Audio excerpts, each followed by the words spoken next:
영생의 말씀이 주께 있으니 우리가 어디로 가오리까? 베드로의 그 고백을 제목 삼아서 오늘 하나님 말씀을 받도록 하겠습니다. 건강한 교회는 1년에 2차례 이상 성찬 예식을 갖도록 되어 있습니다. 이번 가을에 우리가 좀 늦었습니다만 11월 마지막 주일에 올해 가을 성찬 예식을 가지려고 합니다. 여러분들도 지금부터 여러분의 몸과 마음을 그렇게 좀 단장하게 하시고 성찬 예식에 동참하도록 준비할 수 있으면 좋겠습니다.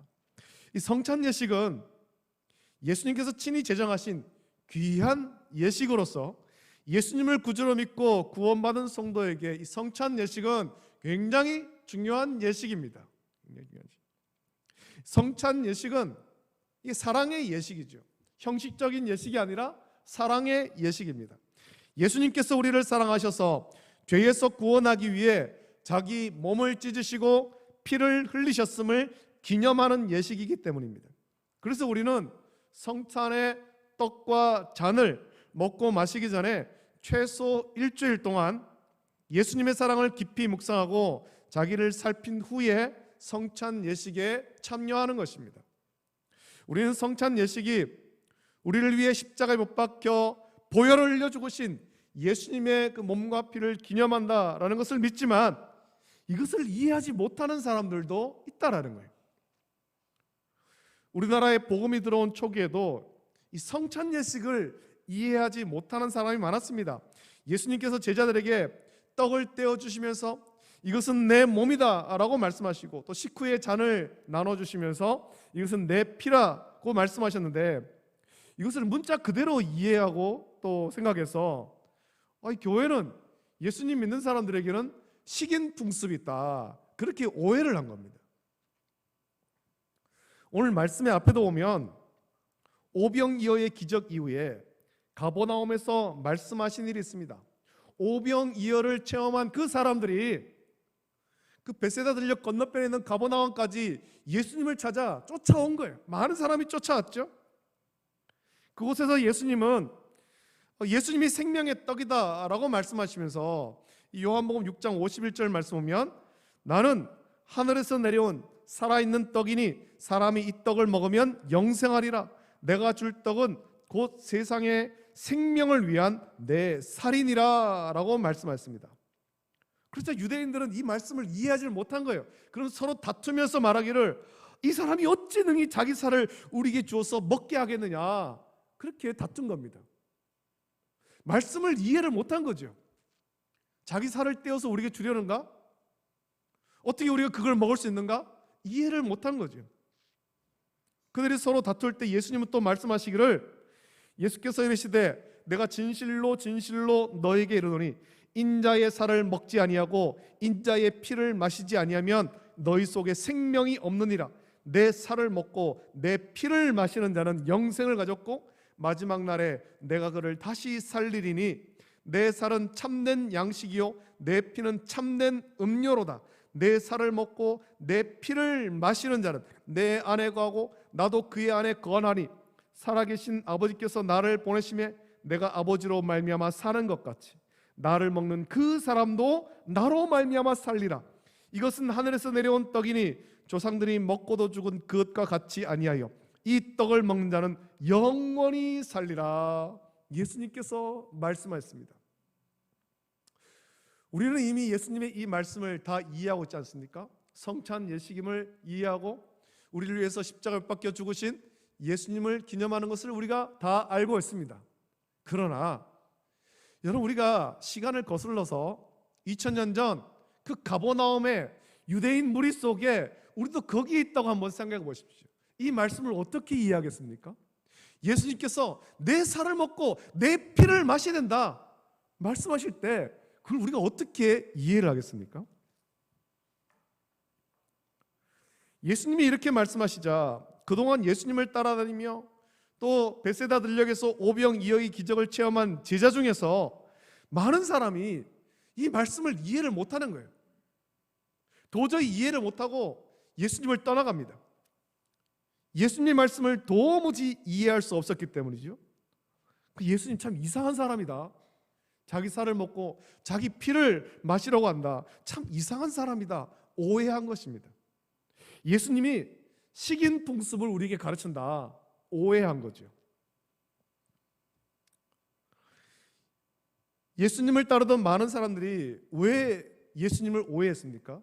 예수님을 따라다니며 예수님의 말씀을 듣고 예수님이 행하신 놀라운 기적, 특별히 오병이어의 그 기적도 체험했음에도 불구하고 왜 그들이 예수님을 오해했느냐라는 것입니다.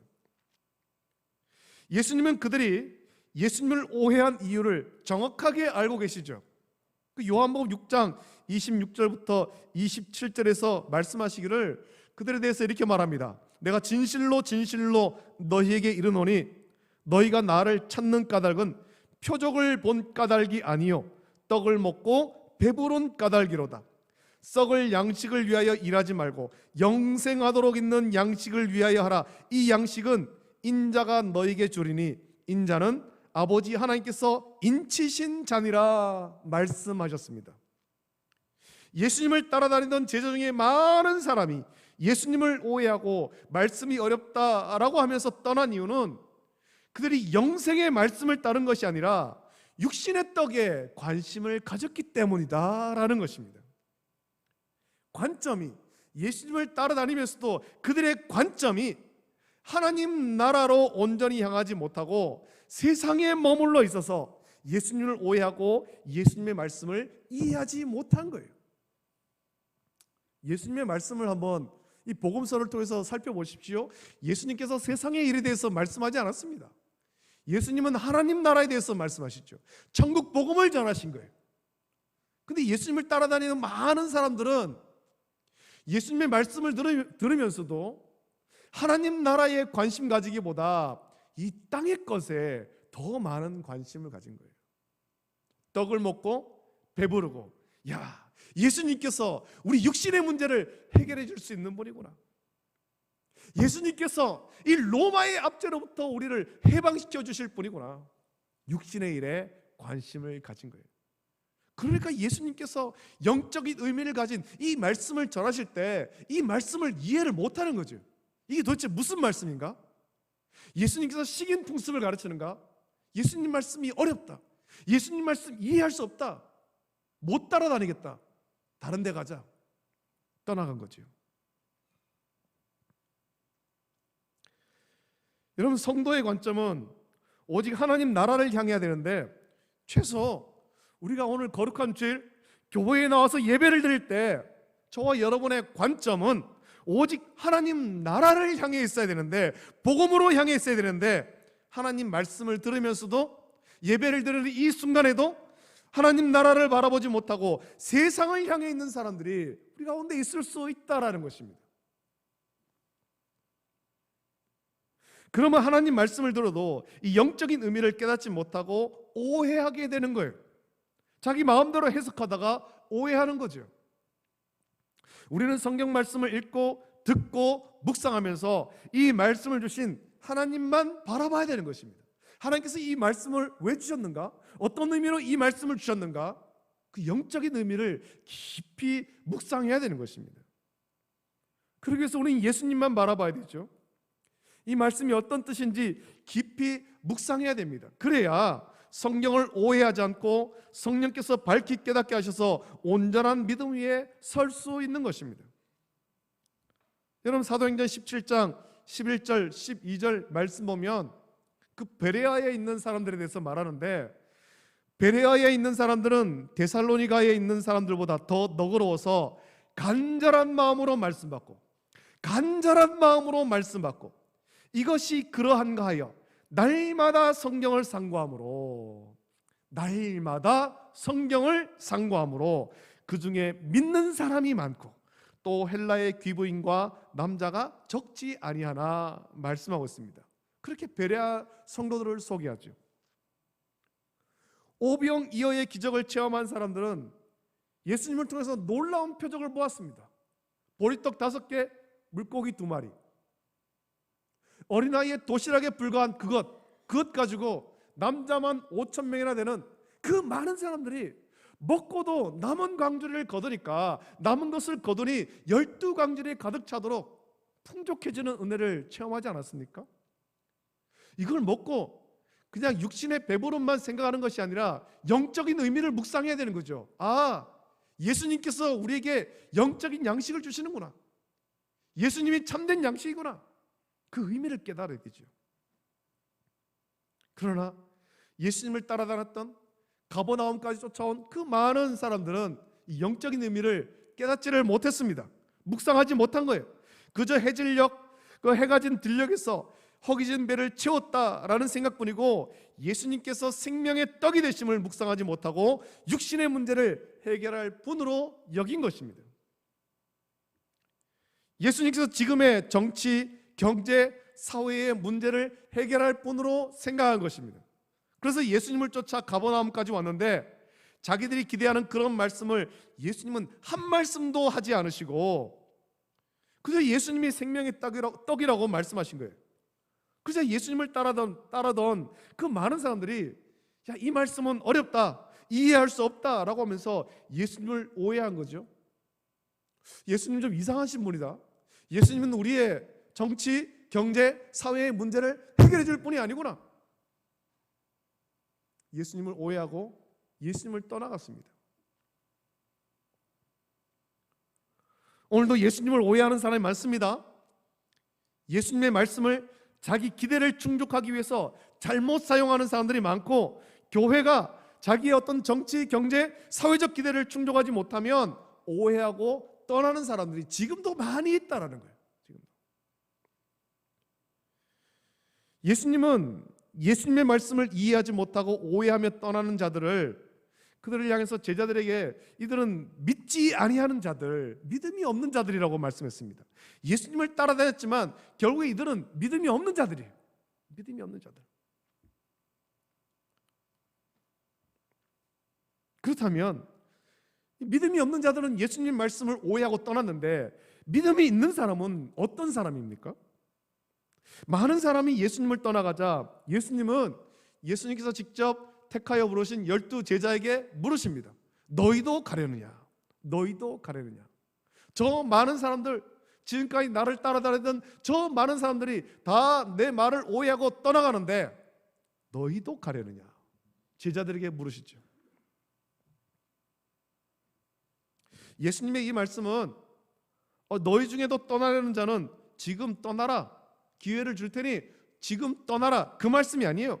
12 제자는 예수님께서 택하여 부르신 자들인데 이들에 대하여 예수님은 내 아버지께서 오게 하여 주지 아니하시면 누구든지 내게 올 수 없다라고 말씀했습니다.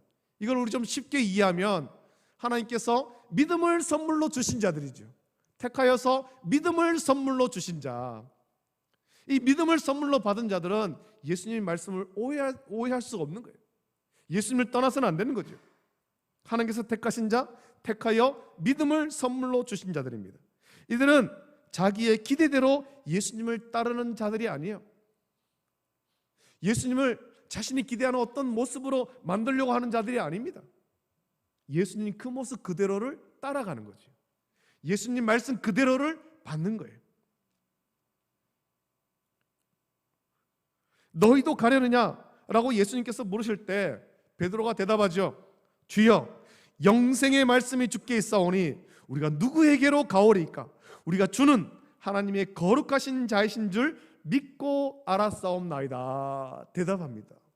베드로의 놀라운 신앙 고백이죠. 여러분, 베드로는 육신의 만족을 쫓아 예수님을 따른 것이 아닙니다.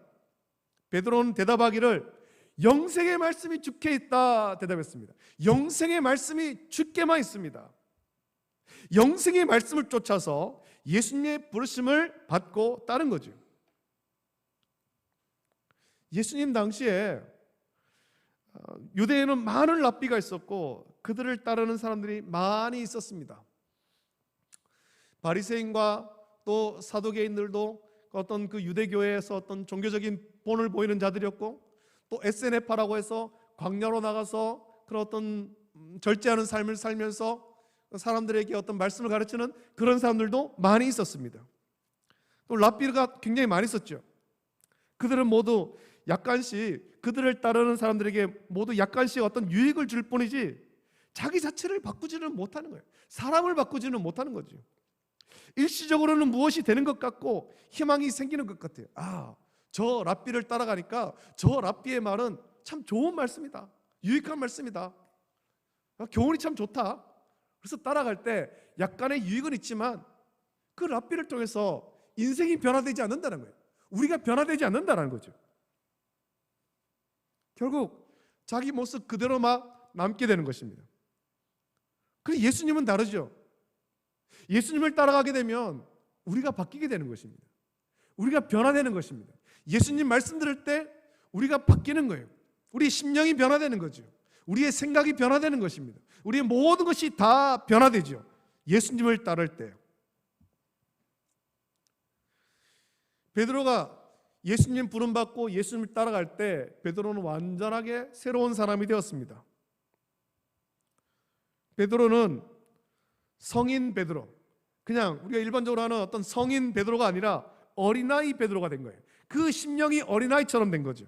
하나님의 영광 앞에 무릎 꿇는 그런 어린아이와 같은 심령이 되게 한 것입니다.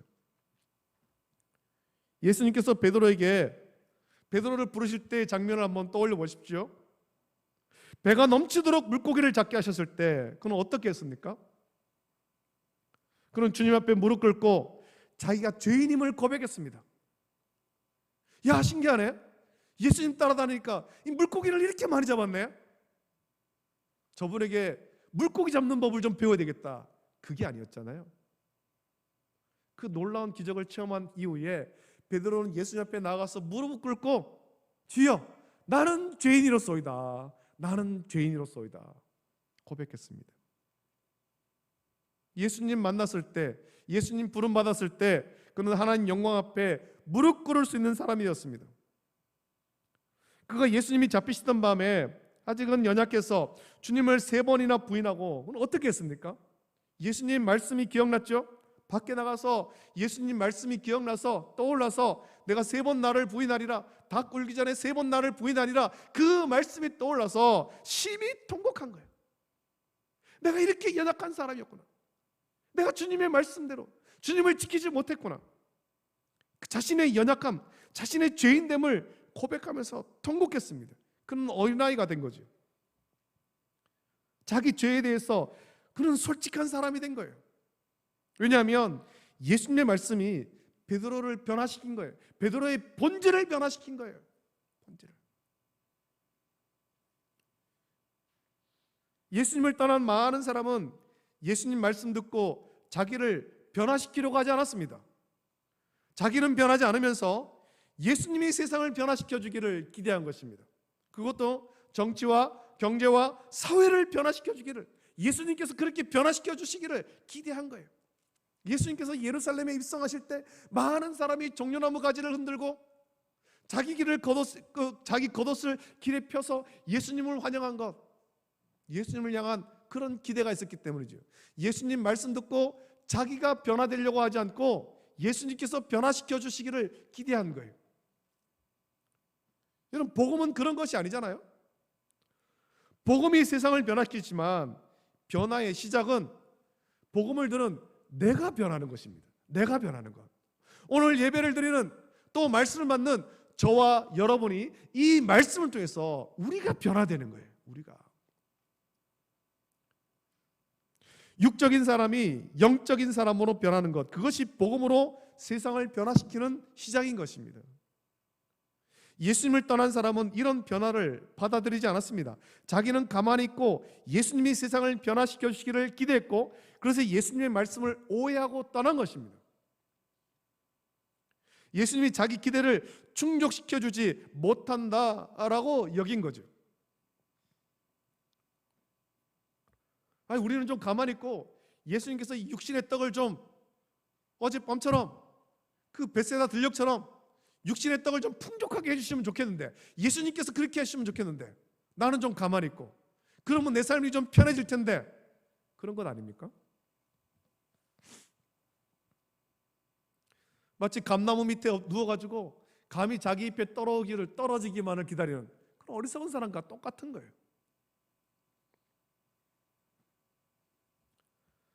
육신의 떡은 세상을 풍요롭게 합니다. 그러나 영생의 말씀은, 예수님 입에서 나온 영생의 말씀은 나를 변화시키는 거예요. 나를 변화시키는 거예요. 베드로는 그 사실을 말한 거죠.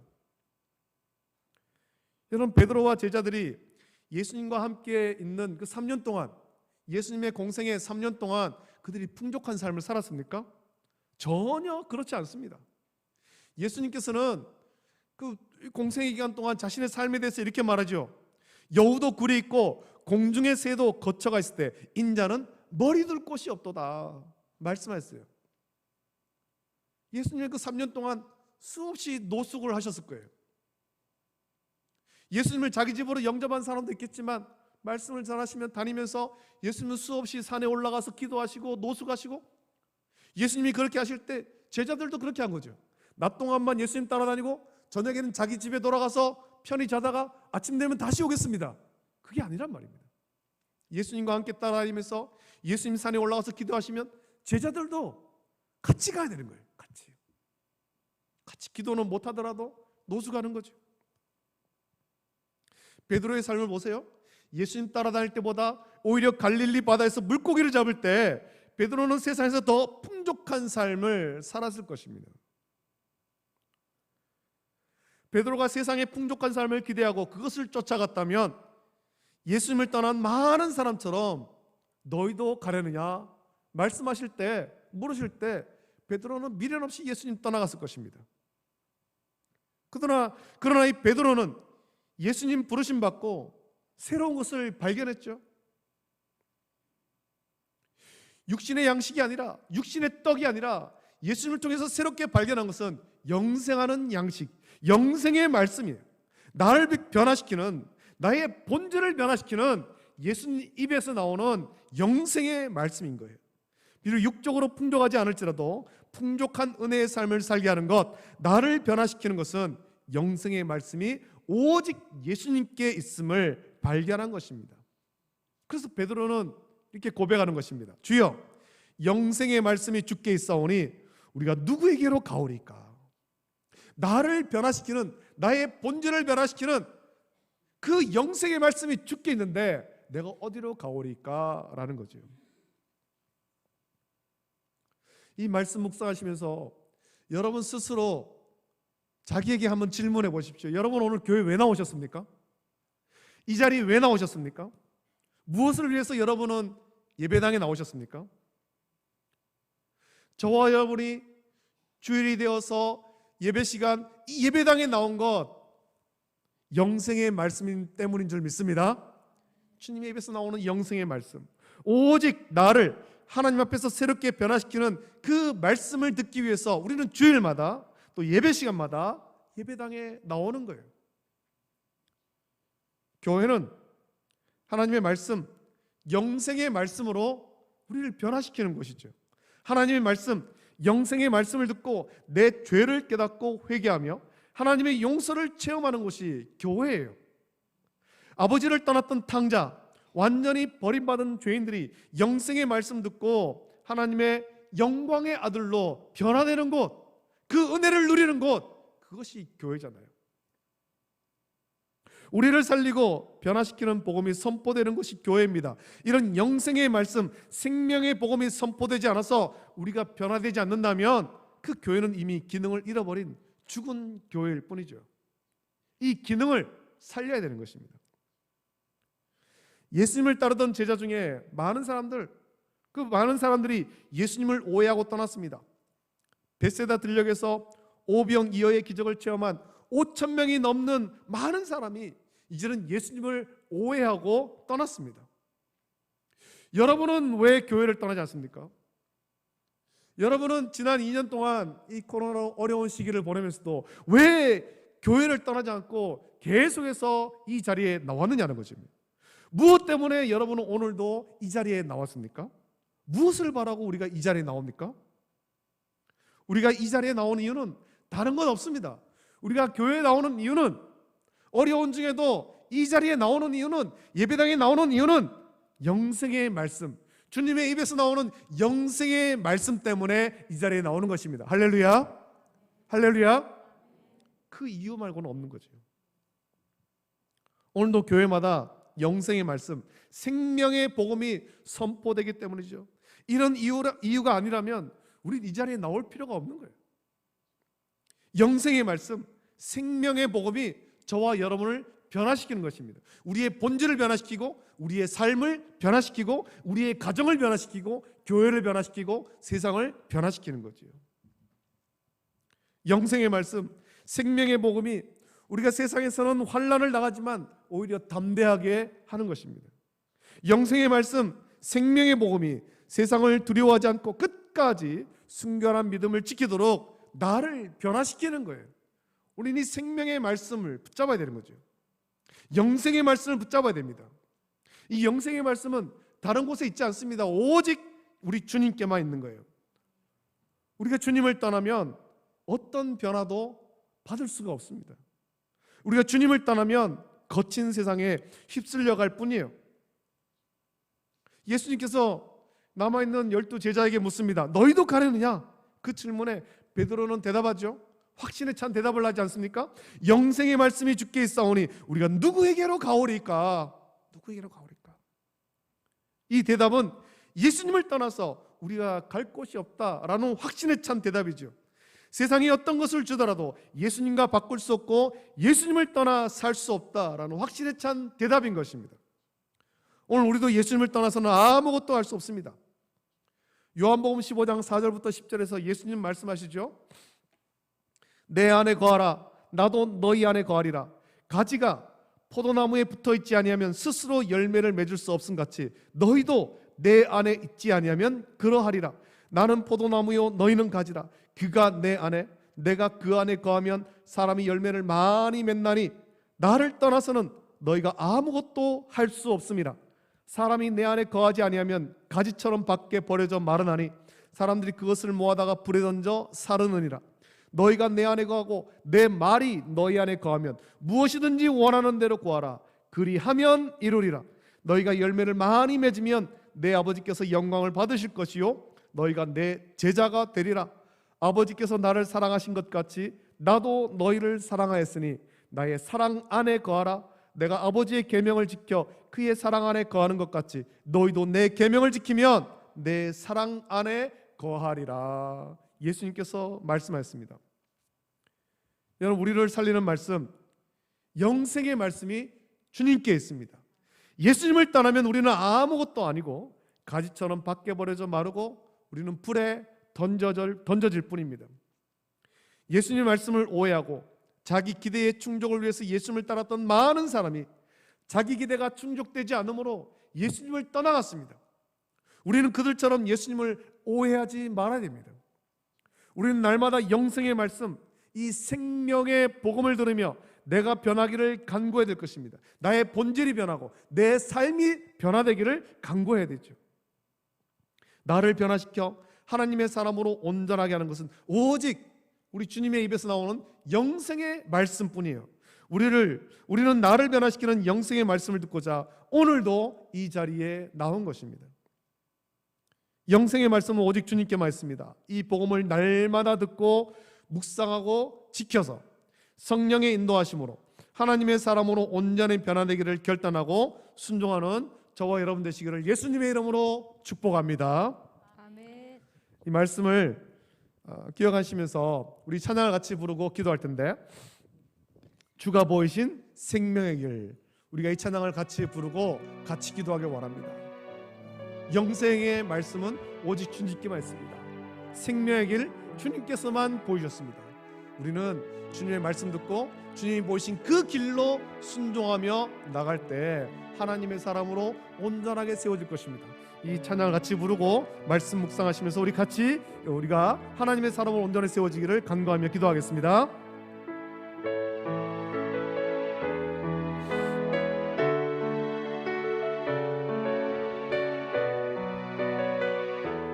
주가 보이신 생명의 길, 주가 보이신 생명의 길, 나 주님과 함께 상한 마음을 드리며 주님 앞에 나가리.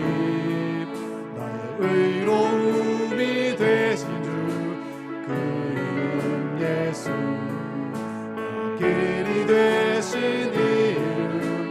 예수 나의 길 오직 그가 하시나니 나를 단련하신 후에 내가 정금같이 나오리. 다시 한번 합니다. 주가 보이신 생명의 길, 주가 보이신 생명의 길, 나 주님과 함께 상한 마음을 누리며 주님 앞에 나가리. 의로움이 되신 주 그 이름 예수, 나의 길이 되신 이름 예수,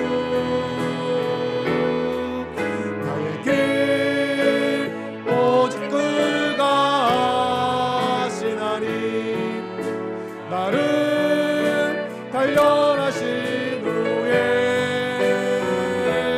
내가 정금같이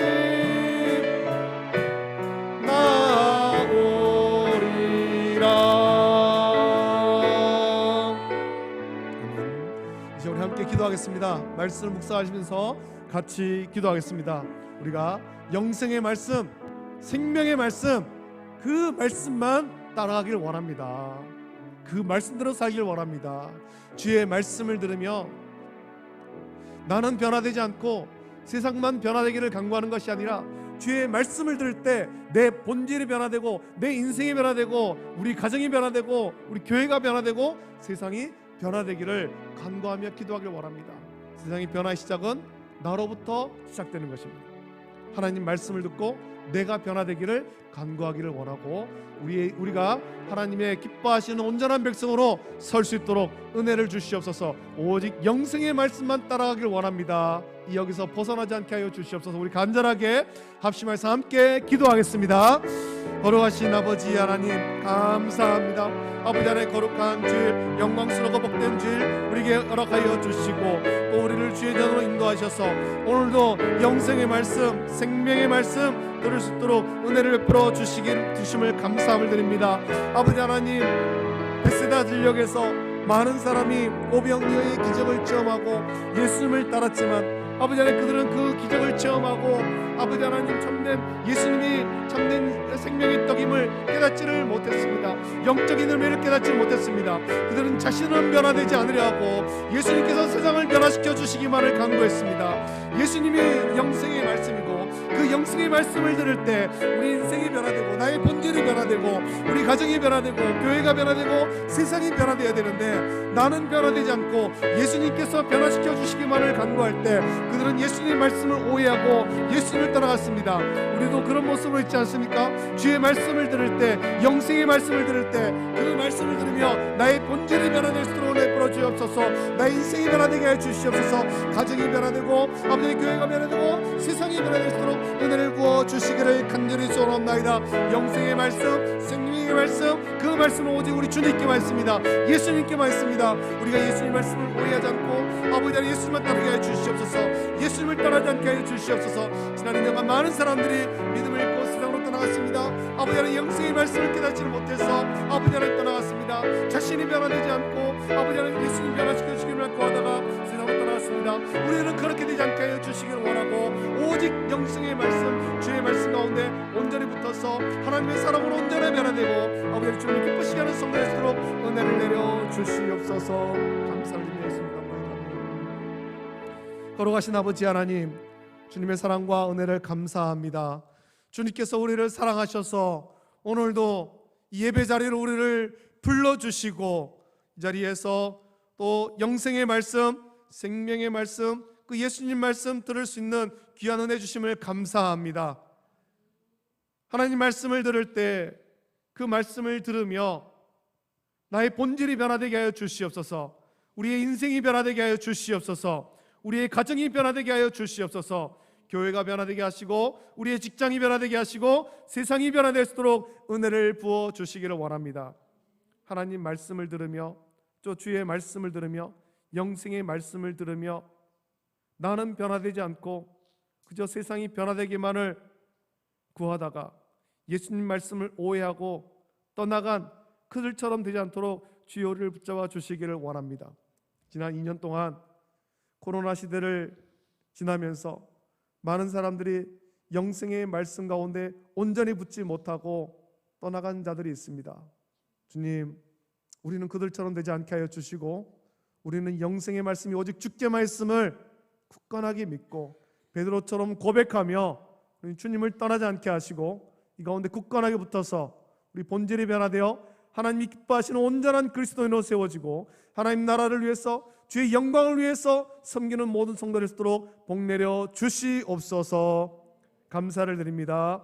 이제는 우리 주 예수 그리스도의 은혜와 하나님 아버지의 다함없는 사랑하심과 성령님의 감화, 역사, 교통, 내주하심이 영생의 말씀이 주께 있으므로 우리 주님을 떠나지 아니하고 주의 말씀을 들으며 우리의 본질이 변화되고 삶이 변화되어 하나님 기뻐하시는 온전한 그리스도인으로 오직 주의 영광을 위해 살아가기를 결단하는 우리 모든 성도들 머리 위에 가정과 자녀와 직장과 생업 위에 이제로부터 영원토록 함께 있을지어다. 아멘.